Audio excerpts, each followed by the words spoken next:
এই যে বন্ধুরা, তো আজকে হচ্ছে তালের ভিডিও নিয়ে চলে আসলাম। তো প্রথম কথাই আমি বলি, এই তালটা কিন্তু আমি টাকা দিয়ে কিনিনি।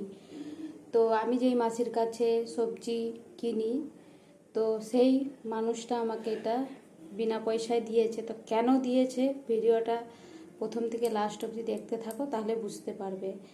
সঙ্গে থাকো, পাশে থাকো, দেখতে থাকো। বন্ধুরা, তোমাদের ছোট বোনকে ছেড়ে আসলাম স্কুলে, এসে এই যে ভাত বসিয়েছি।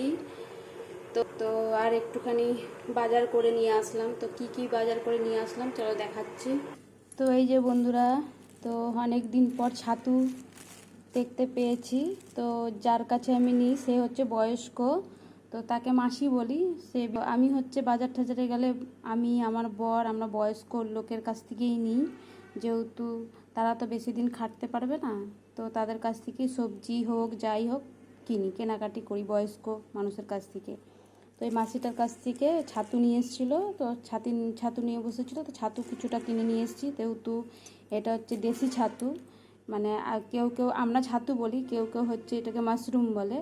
তো আমরা কিন্তু চাষ করাটাকেই মাশরুম বলি, কিন্তু আমরা এই দেশি ছাতুটাকে ছাতুই বলি। তো কেউ মাশরুমও বলে, ছাতু বলে কেউ জানে না, কিন্তু আমরা ছাতুই বলি, ছোটো থেকে ছাতুই বলে এসেছি। তো এই যে, তো বন্ধুরা, তো আগেরবার ওই মাসিটার কাছ থেকে তাল নিয়ে এসেছিলাম। তো তালটা একটু লাল টাইপের ছিল। তো মাসিটাকে বললাম, মাসি তুমি তো তালটা দিলে, আর আমি তো জানি না যে, আর জন্মাষ্টমীর সময় তালটা যেটা নিয়ে এসেছিলাম সেটা অতটা তিতা ছিল না, মিষ্টি লাল তালই ছিল, কিন্তু ছোট ছিল, কিন্তু মিষ্টি ছিল। কিন্তু তারপরে যে মাসিটার কাছ থেকে কিনে নিয়ে এসেছি, 30-40 টাকা দাম নিয়েছিল। তিতা তালটা মানে প্রচুর তিতা, মানে মানে গরম গরম তো খেতেই পারবে না। তারপরের দিন তাও একটু তিতাটা কম লেগেছিল। আর তারপর আমি মাসিটাকে আজকে বললাম, মাসি তুমি আমাকে তালটা একদম ঠকিয়ে দিলে, আমার মেয়েরা খাচ্ছে আর বলছে তিতা তিতা।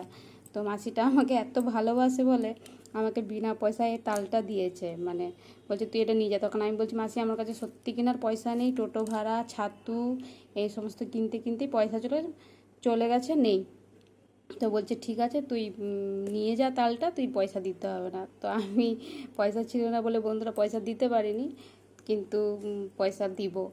হ্যাঁ, তো এটা আমাকে বললো তোকে দিতে হবে না পয়সা, তুই এমনিই নিয়ে যা। তাও বয়স্ক মানুষ, আমার কাছে পয়সা ছিল না বলে সব শেষ হয়ে গেছিলো বলে, আসলে মেয়েকেও টিফিন সামনে গিয়ে জিদ করলো যে আমাকে কিছু কিনে দাও, তাকে আবার টিফিন কিনে দিলাম, ওখানেই 20 টাকার মতন ওখানে খরচা হয়ে গেল। তো বন্ধুরা, এইটুকুই বলার ছিল। তো এরপরে ঝটপট শুভ দুপুরবেলা বন্ধুরা। তো আজকে কি কি রান্না করলাম, তো মাশরুমের তরকারি করেছি, মানে যেটা সবাই মাশরুম বলে, তো সেটাকে আমরা ছাতু বলি।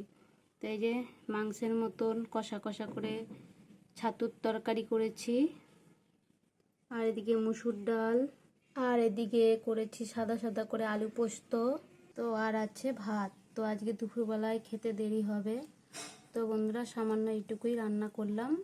তো পরে আবার নেক্সট ভিডিওতে আবার আসবো। সকলে সুস্থ থেকো, ভালো থেকো, টাটা বন্ধুরা।